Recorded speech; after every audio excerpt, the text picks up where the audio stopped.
faced a big challenge of integration between these refineries in these installations. So in terms of challenges that we had regional and functional operating silos. For waste refineries, they were operating in their own device, and then we had the Abu Dhabi refinery. Nothing was connected and no integration between them. Knowledge sharing was a problem. We had silos. We had Abu Dhabi refinery working on their own, waste refinery on their own, and often we had competition between the two plants, part of the same company. We had manual processes and data entry, of course, and we had monthly and manual data reconciliation. As of today, it takes us 1 month to reconcile the data, and it takes us 1 month to know that how are we doing in the operation. I'll tell you how it will take us today, or in near future, later on. So we had multiple versions of the same data, and we had a lack of comprehensive root cause analysis. So all of this made us to think of going to a different platform, to digitization.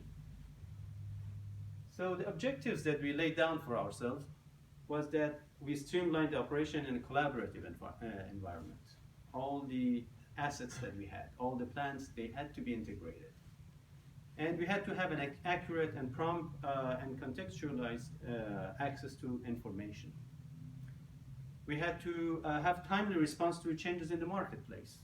We would sell the products, and then we had the demand in the market, but the feedback which we would get, it would be very long. It would be days, weeks, and sometimes months, in order to know what is the demand in the market.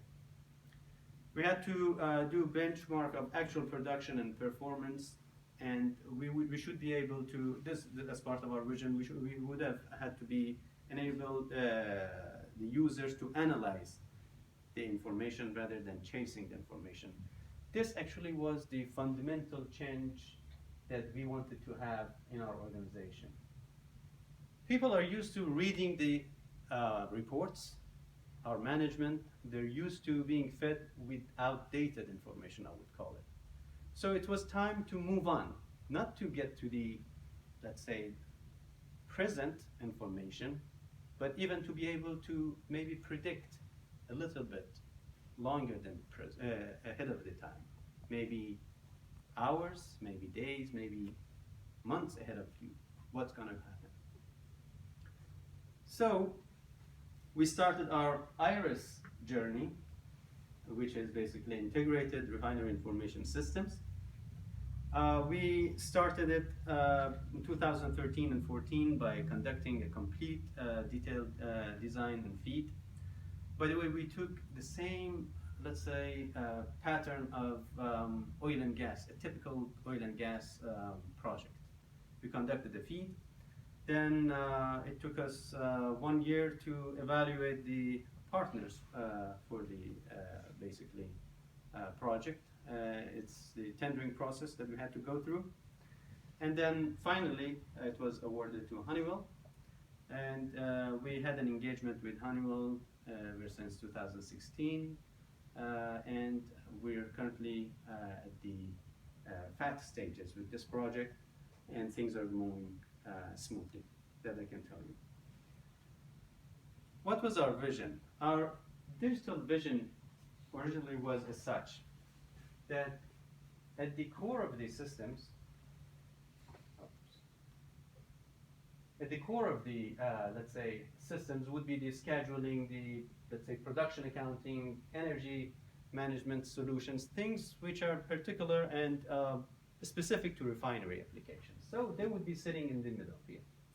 But all of that had to capture its data from the historian database. So if you go like from the base, the DCS systems, they would flow in the data. They would pile up the data for you in the historian database. And then that's where you would store them. And that's what we've been doing for the past 20, 30 years. We've been just collecting the data, doing nothing with it. We're just collecting it and backing it up and storing it. Very good. Then it was time to do something with it. And we did actually sporadically in Abu Dhabi refinery, we had production accounting system. In bigger refinery, we didn't have production accounting system. In the new refinery, we had to have something. We couldn't have gone further without those systems. So eventually we thought of placing all these systems in place here so that you gather the data, the information from the history database, process them, and then make an integration, vertical integration with the corporate IT systems, with the SAP, EDMS, that's Electronic Document Management System, with our ADNOC marketing, inspection management system. All of this had to be in our vision. All of this was envisioned before.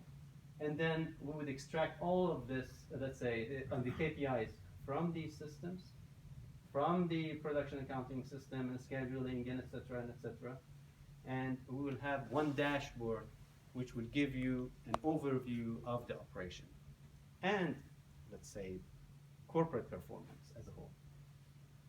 So this is a typical digital architecture, we call it, of the systems that we have and we will be putting in place. I myself don't understand it well, but I know that they're connected, and I know it's a very complex environment. So this is just to show you how complex the systems would be after placing 17 different applications there, and how interconnected they are. These are some of the examples of the digital, let's say, windows. Windows that probably the planning team would be dealing with. They would be interested in, I don't know, in knowing the throughput, the capacity utilization, and etc. And this would be a screen that probably in the oil movement, the schedulers, they would be interested to see. These are some of the examples I wanted to share with you, that what would be an end user, normal end user would be seeing after we complete this project. Production accounting system, they would be dealing with this kind of window. And then we had the KPIs, more than 3,000 KPIs, that every screen would be interfaced by one or another, let's say, individual in the organization.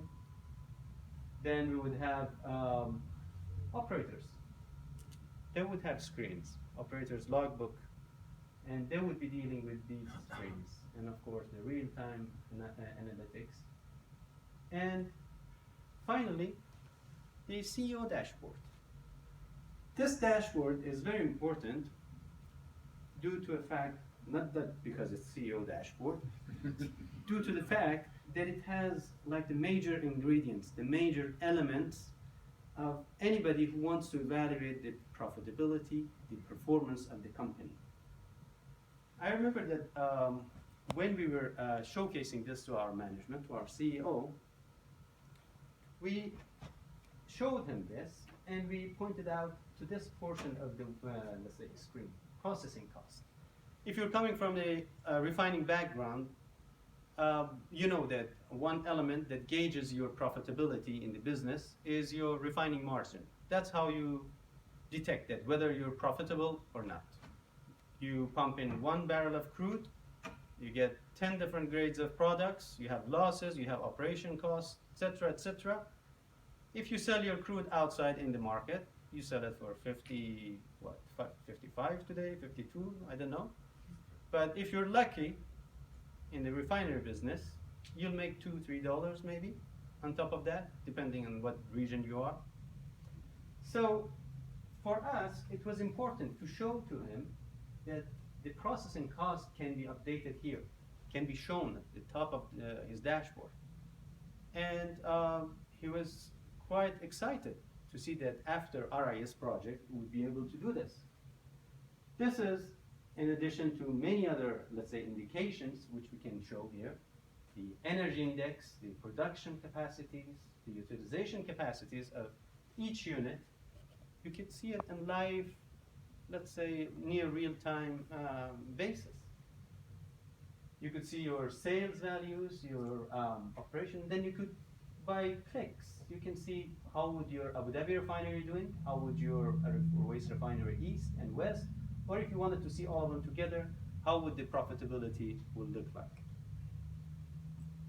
Another dashboard, the profitability dashboard. Again, let's say more detailed or similar information which could display. And this, in fact, for a refining business is very important. Now, it takes us 1 month to get these data. It takes us 1 month to calculate this processing cost and reconciliation of the data in the operation, and then we match it with the financial data. It takes us 1 month. So people will generate the information for our CEO after 1 month and say that this month or last month we made money or we lost money. But imagine all of this could be shrunk to maybe 1 day, maybe half hour. How valuable that is. So on, let's say, very short notice, you could see that how are you performing in terms of the profitability. Whether you made money that particular day, whether you lost money. For the refining business, because of its very tight margin, this is very important. And that's the time factor. That how quickly you're getting this information, how quickly you're receiving this information from the market, and how quickly you could respond. So if I could summarize all the values or all the gain out of the iRIS project, it would be this dashboard or dashboard before. So the digitization benefits, of course, focus on enterprise profit drivers. We could see what are our profit drivers and we could follow it. Integrating business decisions and enabling teamwork as one fact, and embedding continuous improvements. This is how you can build up on your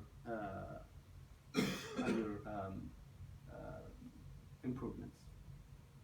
So the project was timed to be 27 months, and from day one we agreed that we work hand in hand with the contractor, which is Honeywell, as one team. And we had a very stringent and very strong governance body in place. The Refinery Information System Project Steering Committee in the early days was chaired by our CEO himself. So that was a very, very strong message from day one that how important it was that this project had to be a success. And of course, change management was it's a basically fundamental factor in the whole process, in the whole project. People from operations to management, everybody has to go through this change management. Some of the figures that shows, or basically the key success factors for us, we had more 60 plus user workshops. I can't emphasize on how important it was for us to go through workshops. We did it once during the feed, went through workshops and asked the users what exactly they want to see, what is important to them. We went to the management, to the middle management. We did that one round in the feed. Then we awarded the project. Again, with Honeywell, we went through the same process. FDS, detailed design, and we repeated and repeated the requirements again and again, and we gave feedback to the users at what is achievable, what is not achievable, what's the bar, and where lies the expectation, let's say, line. So we had 100 plus stakeholders involved, more than 150 users involved, more than 3,000 KPIs being developed, and 10,000 plus hours of training and 15,000 hours of site testing. This is, of course, in the making. The program structure, as I said, we had to be one team.